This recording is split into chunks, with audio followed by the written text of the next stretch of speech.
اس نے مجھے آنکھ دی ہے، یہ آنکھ ایسی چیز ہے کہ مفت مل گئی ہے ہمیں، نہ ہمیں اس کے لیے کوئی پیسے خرچ کرنے پڑے، نہ ہمیں کوئی محنت کرنی پڑی، اللہ تعالیٰ نے عطا فرما دی، اور اس کے نتیجے میں ہم ساری دنیا کے لوگوں کو دیکھتے ہیں، اچھے مناظر دیکھتے ہیں، ایسے مناظر دیکھتے ہیں جو دل کو خوش کرنے والے ہیں۔ قدر نہیں ہوتی ہمیں ساری زندگی اس واسطے کہ مفت ملی ہوئی ہے۔ اگر خدا نہ خواستہ کسی آدمی کی بصارت، دیکھنے کی طاقت زائل ہونے لگے تو آپ سوچو کہ وہ اس کا کیا حال ہوگا۔ وہ اگر یہ چاہے گا کہ میں اپنی ساری دولت لٹا دوں لیکن کسی طرح میری بینائی واپس آ جائے، اتنی بڑی نعمت۔ اور جو لوگ جانتے ہیں علم الابدان، وہ اس کی اگر اس کی حقیقت دیکھی جائے، چھوٹا سا یہ آنکھ ہے، اس کے اندر کیا کچھ اللہ تبارک و تعالیٰ نے نظام بنایا ہوا ہے کہ اس آنکھ کو چھپانے کو ضرب اگر اس پر لگے تو انسان کی بینائی جاتی رہے، تو اس کے لیے محافظ پیدا کر دیے، یہ محافظ ہے، یہ ہڈیاں اس کی حفاظت کر رہی ہیں کہ اگر چوٹ لگے گی تو پہلے ان ہڈیوں پہ لگے گی، آنکھ پہ نہیں جائے گی۔ اور اگر آنکھ کے اوپر کوئی اندر بھی چلا جائے تو یہ جو پلکیں رکھی ہوئی ہیں اللہ تعالیٰ نے گرد و غبار صاف کرنے کے لیے، حسن بھی ہے آنکھ کا اور اس کو محفوظ رکھنے کا بھی اللہ تبارک و تعالیٰ نے راستہ بنایا کہ میں چنانچہ جب اگر فرض کرو یہ پلکیں ختم ہو جائیں تو بینائی میں بھی نقص آ جاتا ہے، اور وہ روک بھی نہیں کر سکتی کسی ذرات کے اندر جانے سے، ایسی جگہ اس کو بنایا۔ اور پھر اس کے اندر یہ نظام رکھا کہ خود کار نظام ہے، آٹومیٹک، کہ جب آدمی اگر فرض کرو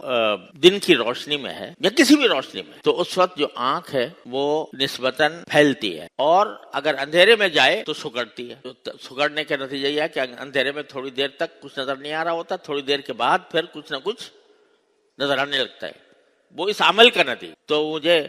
ایک ڈاکٹر نے بتایا تھا، جو آنکھ کے ڈاکٹر ہیں، کہ آنکھ کی امراض کے بھی 11 قسمیں ہیں اسپیشلسٹوں، کوئی کرنیا کا اسپیشلسٹ، کوئی اس کا پردے کا اسپیشلسٹ، کوئی کسی چیز،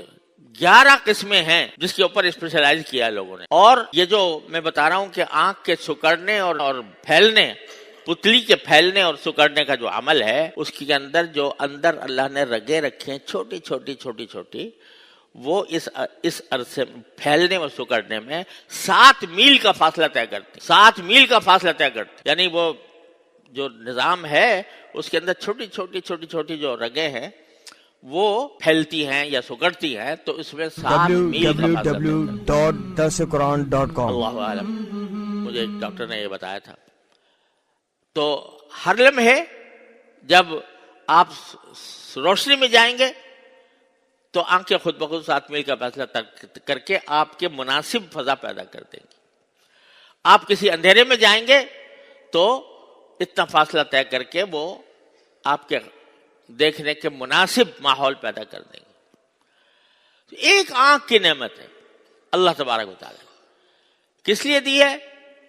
اس لیے دی ہے کہ تم اللہ تبارک و تعالیٰ نے اس کائنات کے اندر جو بہترین مناظر رکھے ہیں ان کو دیکھو اور اس کے خلاقی پر غور کرو، میرے مالک کی خلاقی کے پر غور کرو کہ کس طرح اس نے یہ سارے نظام پیدا کیا ہے، کتنی خوبصورت چیزیں پیدا کی ہیں، اور اس سے اللہ تبارک و تعالیٰ کی وحدانیت پر، اللہ تعالیٰ کی عظمت پر، اس کی قدرت پر، اس کا حکمت بالغہ پر ایمان لاؤ۔ اگر تم قرآن کو دیکھتے ہو تو اس دیکھنے کا ثواب، دیکھنے کا بھی ثواب، اگر تلاوت بھی نہ کرے انسان، صرف کھول کے بیٹھ جائے اور دیکھتا رہے تو اس دیکھنے کا بھی ثواب۔ مسجد حرام میں جا کے بیٹھ جائے، نہ طواف کرے نہ کچھ کرے لیکن بیت اللہ کو دیکھتا رہے، ثواب۔ اپنے والدین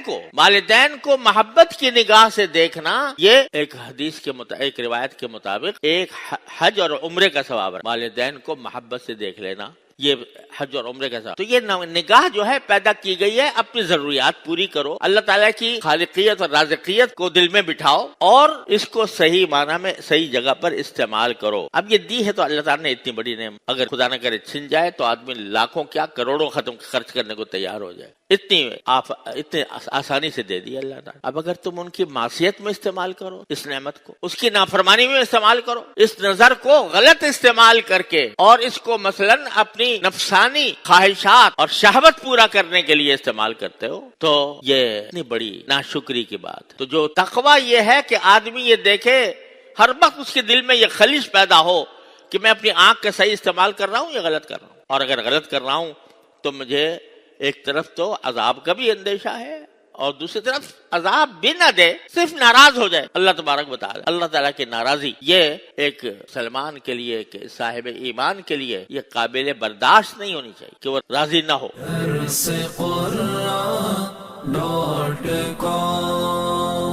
www.darsequran.com